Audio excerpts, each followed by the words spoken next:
Welcome to CMD news. నా పేరు కామాక్షి. ముందుగా నేటి వార్తా విశేషాలు. నెల్లూరు జిల్లా దగదత్తి వద్ద వెలుగులోకి వచ్చిన గంజాయి స్మగ్లింగ్ కేసులో పోలీసులు కీలక పురోగతి సాధించారు. అక్రమంగా గంజాయి తరలిస్తున్న 2 నిందితులను పోలీసులు అరెస్టు చేశారు. ఈ నెల 2వ తేదీన బొలెరో వాహనంలో సినీ ఫక్కీలో ప్రత్యేకంగా ఏర్పాటు చేసిన రహస్య అరలో గంజాయిని తరలిస్తుండగా దగదత్తి సమీపంలో వాహనం అదుపు తప్పి బోల్తా పడింది. ఈ ప్రమాదంలో గంజాయి స్మగ్లింగ్ వ్యవహారం వెలుగులోకి వచ్చింది. కేసు దర్యాప్తు చేపట్టిన పోలీసులు మొత్తం 5 నిందితులు ఉన్నట్లు గుర్తించారు. ఇప్పటికే 2 నిందితులను అరెస్టు చేసిన పోలీసులు వారి నుంచి 313.500 కిలోల గంజాయిని స్వాధీనం చేసుకున్నారు. అనంతరం నిందితులను కోర్టులో హాజరుపరిచి రిమాండ్కు తరలించారు. ఈ కేసులో పరారీలో ఉన్న మరో 3 నిందితుల కోసం ప్రత్యేక బృందాలతో గాలింపు చర్యలు కొనసాగుతున్నాయని డీఎస్పీ వివి రమణ కుమార్ తెలిపారు. మన కావలి డివిజన్ పరిధిలోని దగదత్తి పోలీస్ స్టేషన్ లిమిట్స్లో నేషనల్ హైవే 16 మీద సున్నబట్టిన దగ్గరలో 1వ తేదీ రాత్రి సుమారు 11:30-12 గంటల సమయంలో ఒక చిన్న యాక్సిడెంట్ జరిగింది. ఏంటంటే దానికి సరైన ఏంటంటే ఆ రోజు కొంచెం చిన్న చిరుకులు పడుతున్నాయి. వర్షం అంటే పెద్ద వర్షం కాదు, చిన్న వర్షం పడుతుందా. అదేవిధంగా అక్కడ ఏంటంటే నేషనల్ హైవే రిపేర్ల కారణంగా ఆ ట్యాప్కి డైవర్షన్ చేసి అప్ అండ్ డౌన్ కూడా ఒకవైపు నుంచి నడుస్తుంది. అలాంటి పరిస్థితుల్లో ఒక లగేజ్ వ్యాన్ లాంటిది, అది మహేంద్ర కదా, మహేంద్ర లగేజ్ వ్యాన్ లాంటిది ఒకటి ఖాళీ వ్యాన్ అటుగా అంటే ఇటు నెల్లూరు వైపు పోతూ అక్కడ ఆ డైవర్షన్ దగ్గర మరి స్పీడ్కి వెళ్ళబట్టి ఏం జరిగింది, మొత్తానికి అక్కడ టట్టర్లు అవి రోడ్ సైడ్ మార్జిన్లో పడిపోయింది. ఆ రోజు ఆ రోడ్ సైడ్ మార్జిన్లో పడిపోయిన తర్వాత 1వ తారీఖు రాత్రి అన్నమాట. తర్వాత ఈ విషయం మాకు రోడ్డు హైవే పెట్రోలింగ్స్ ఉంటాయి. ఆ పెట్రోలింగ్ వాళ్ళకి సమాచారం తెలిసిన తర్వాత వాళ్ళు వచ్చి అక్కడికి ఏదైతే నేర స్థలం ఉందో అక్కడికి వచ్చి రీచ్ అయ్యి వాళ్ళు పరిశీలించారు. ఒక బండి పడిపోయిందా అంటే ఒక ట్రక్ లాంటిది అనమాట, లగేజ్ ట్రక్. వెంటనే మన దగదత్తి పోలీసు వారికి తెలిపిస్తే ఆల్రెడీ దగదత్తి ఎస్ఐ గారు అప్పుడు వైజాగ్లో బందోబస్తు ఉన్నాడు.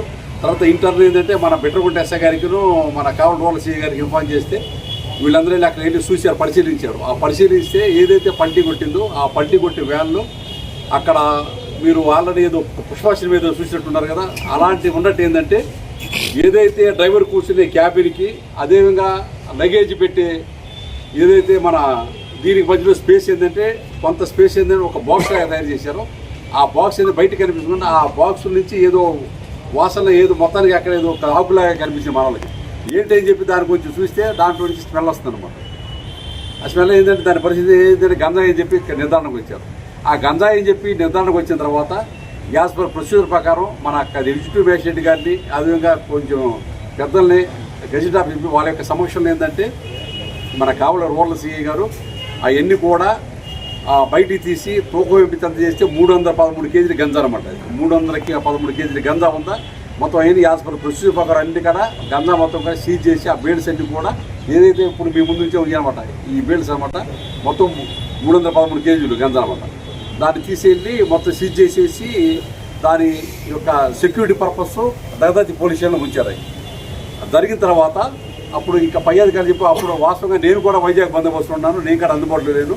ఇంకా ఈ బందోబస్తు అంతా కూడా మన నెల్లూరు జిల్లా మన ఎస్పీ మేడం గారు ఆధ్వర్యంలో కావలి రోడ్ల సిఐ గారు అదేవిధంగా బెట్రగుంట ప్రకారం గుర్తుపట్టడానికి వీళ్ళు ఏంటంటే వచ్చే దాని ఏంటంటే అటు ఈస్ట్ గోదావరి కానీ వెస్ట్ గోదావరి ఏరియాలో పెట్రోల్ బంక్ తాగి డీల్ కాడ పంపించనమాట. దాన్ని కాడ వీళ్ళు మన వాళ్ళు అనాలిసిస్ చేసి దాన్ని బట్టి కాడ అన్ని రకాలన్నమాట, అన్ని రకాలుగా టెక్నికల్ అనాలిసిస్ వాడుకొని ఇప్పుడు నేను చెప్పిన 5 పేర్లని ఐడెంటిఫై చేయగలిగారు. చేసిన తర్వాత వరుస ఏరియా అదేవిధంగా తమిళనాడు ఏరియా టీమ్స్ వెళ్ళినా సరే మన వాళ్ళకి ఎక్కడికడా ఎవరికడా ఇన్ఫర్మేషన్ రాలేదు. తర్వాత ఏంటంటే మళ్ళీ టెక్నికల్ ఇన్ఫర్మేషన్ ద్వారా ఏంటంటే ఈ ముద్దాయిల్లో ఇద్దరు ముద్దాయిలు మన తడ దగ్గరలో అంటే తమిళనాడుకి ఆంధ్రాకి బోర్డర్లో తడ దగ్గరలో ఉన్నట్టు టెక్నికల్ ఇన్ఫర్మేషన్ ప్రకారం నిన్న మన వాళ్ళకి సమాచారం వచ్చింది. ఆ సమాచారం మేరకు ఏంటంటే 2 వ్యక్తులు అక్కడ ఉన్నట్టు తెలిసి టెక్నికల్ ఇన్ఫర్మేషన్ బట్టి 2 వ్యక్తుల్ని పట్టుకుని అరెస్ట్ చేశారు. వాళ్ళ పేర్లు ఏంటంటే జైపాల్ అనే అతను ఇతను మధురైలో ఉంటాడు. అదేవిధంగా ఇంకో అతను సౌభాగ్యరాజ్ అన్న పాత్ర, ఇతను ఏమో వర్షాలు ఉంటాడు. వీళ్ళ యొక్క పాత్ర ఏంటంటే దీంట్లో వీళ్ళ పాత్ర ఏంటంటే సౌభాగ్యరాజ్ అనే అతను ఆ రోజు ఈ వాహనం పల్టీ కొట్టే టైంలో ఇతను సెకండ్ డ్రైవర్గా ఉన్నాడు. ఆల్రెడీ ఫస్ట్ డ్రైవర్ పేరు జోగి మొండైల్ అతను, ఇతను ఏంటంటే ఇతను ఆచూకీ మనకి ఇంకా తెలియాల్సి ఉందా. ఆ రోజు అతనికి సపోర్ట్ డ్రైవర్కి ఇతను ఉన్నాడు. ఈ సౌభాగ్య రాజు అనే అతను సపోర్ట్ డ్రైవర్ని అరెస్ట్ చేశారు. అదేవిధంగా ఈ జైపాల్ అనే అతను మధురలో ఉంటాడు. వచ్చేసరికి ఏంటంటే మెడ్రాస్ సరౌండింగ్స్లో ఇతనే రిసీవ్ చేసుకుంటాడు. రిసీవ్ చేసుకొని తీసుకెళ్ళి ఎంసీ అనే అతను వీళ్ళ పైన ఇంకో అతను ఉంటాడు, మెయిన్ అతనికి అప్పగిస్తారన్నమాట.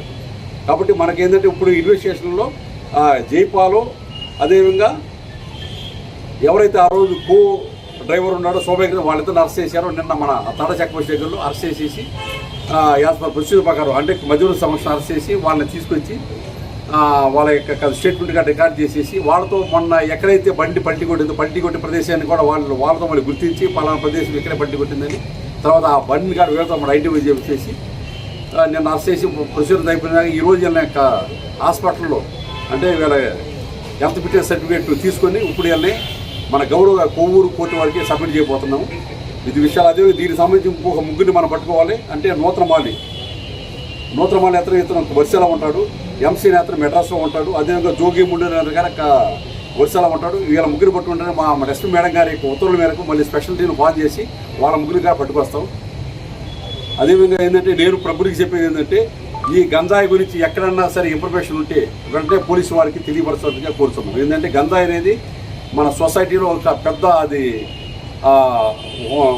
దాని పెద్ద భూతం అనుకోవచ్చు. ఏంటంటే అది ఏంటంటే ప్రత్యేకించి కాలేజీ కుర్రోళ్ళు కానీ యుక్త వయసులో ఉన్నాయి. ఏంటంటే వీళ్ళు గంజాయి సేవించి ఏంటంటే వాళ్ళు ఏంటంటే నిర్వీర్యం అయిపోతున్నారు. భారతదేశానికి యుక్త వయసులో యొక్క మనకి ఎంతో ఉపయోగం భారతదేశానికి. అలాంటి ఏంటంటే ఎవరైతే యుక్త వయసులో ఉన్నారో యుక్త వయసులో ఉన్న కొంతమంది ఏంటంటే గంజాయి కలవడబడి వాళ్ళు దేశానికి నిర్వీర్యమైపోతారు, మళ్ళీ కుటుంబానికి సమస్యగా తయారవుతారు. కాబట్టి ఇలాంటి ఏమన్నా యొక్క ఇన్ఫర్మేషన్ ఉంటే వెంటనే పోలీసు వారికి తెలియపరచాల్సిందిగా కోరుతున్నాం. Okay, thank you.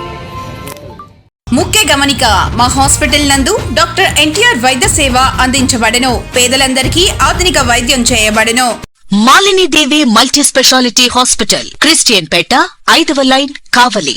Doctor Gottipati Malinidevi MBBS MS OBGY కాన్పులు మరియు గర్భకోశ వ్యాధి నిపుణులు. మాలినీదేవి మల్టీ స్పెషాలిటీ హాస్పిటల్ నందు అందించు వైద్య సేవలు: సాధారణ కాన్పులు, సిజేరియన్లు, లాప్రోస్కోపిక్ ద్వారా గర్భసంచికి సంబంధించిన ఆపరేషన్లు, ట్యూబెక్టమీ, పిల్లలు లేకుండా operation, high risk pregnancy, ectopic pregnancy మరియు గర్భసంచి నీటి బుడగలు, గర్భసంచి జారిన ఆపరేషన్లు, రొమ్ముగడ్డలకు చికిత్స, నెలసరి ఇబ్బందులకు చికిత్స, మెనోపాజ్ సమస్యలకు చికిత్స చేయబడును. స్త్రీలకు సంబంధించిన అన్ని సమస్యలకు చికిత్స చేయబడును. Doctor Battina Narendra Babu MBBS MS general and laparoscopic surgeon.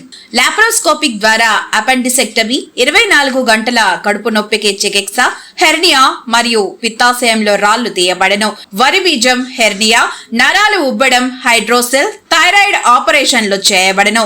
Malinidevi multi speciality hospital, Christian Peta, 5వ లైన్, కావలి. ఫోన్ నంబర్స్ 9398665676 మరియు 08626245167.